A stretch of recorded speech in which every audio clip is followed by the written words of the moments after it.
आजमगढ़ के 234 किलोमीटर के लिए 503 रुपए और मऊ के 329 किलोमीटर के लिए 707 रुपए बतौर टोल टैक्स चुकाने पड़ सकते हैं।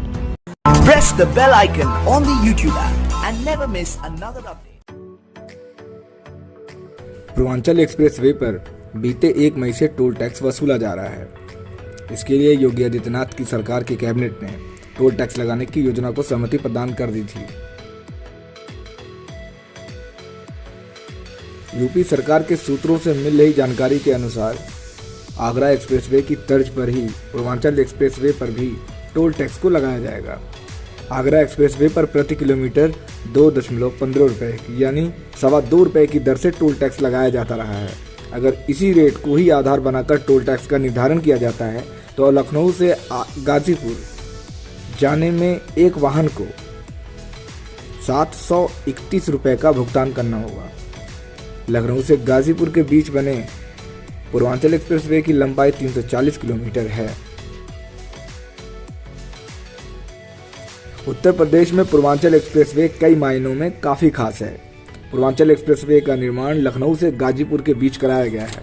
340 किलोमीटर लंबे इस एक्सप्रेसवे को 8 पैकेज में विकसित किया गया।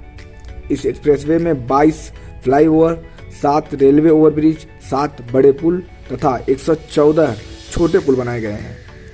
इसके अलावा एक्सप्रेसवे पर 45 वाहन अंडरपास, 139 छोटे वाहन अंडरपास, 87 पैदल अंडरपास और 525 बॉक्स कलवर्ट का निर्माण किया गया है।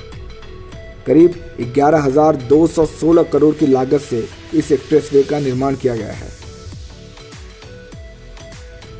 यूपी चुनाव 2022 के ठीक पहले 16 नवंबर 2021 को पूर्वांचल एक्सप्रेसवे का लोकार्पण यानी उद्घाटन सुल्तानपुर के पास प्रधानमंत्री नरेंद्र मोदी के हाथों कराया गया था। इस एक्सप्रेसवे पर फाइटर प्लेन को भी उतारने की सुविधा बनाई गई है। यूपी चुनाव के कारण इस एक्सप्रेसवे को अब तक टोल फ्री रखा गया था। टोल टैक्स लगने से अब इस एक्सप्रेसवे पर सफर करने वालों को अपनी जेब ढीली करनी पड़ेगी। अभी इस 6 लेन एक्सप्रेसवे पर टोल टैक्स की वसूली नहीं होती थी। इस कारण ट्रैक्टर से लेकर तमाम छोटे मोटे वाहन भी एक्सप्रेसवे पर चढ़ जाते थे, जिससे कई बार दुर्घटना की स्थिति बनती दिखी। वाहनों का दबाव घटने और धीमे चलने वाले वाहनों के एक्सप्रेसवे पर कम हो जाने से एक्सप्रेसवे की रफ्तार और भी ज़्यादा बढ़ जाएगी। साथ ही इस एक्सप्रेसवे की लागत को भी निकालने में सरकार को काफ़ी मदद मिलेगी।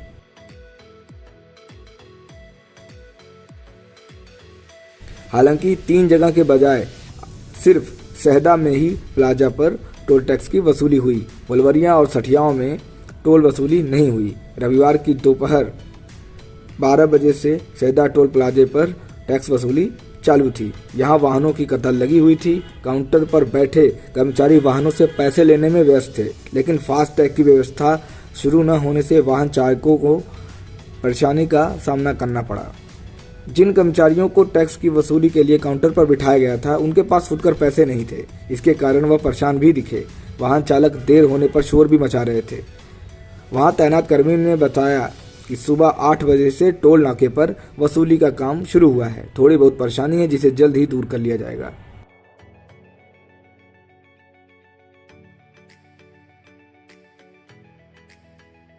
निर्माण अधिकारी अरुण कुमार ने बताया कि अभी यहां वसूली संबंधी कोई गतिविधि नहीं है। जल्द ही फुलवरिया में भी टोल नाका शुरू कर दिया जाएगा। अभी वहां पर गाड़ियां बिना टोल अदा किए ही प्रवेश कर रही हैं।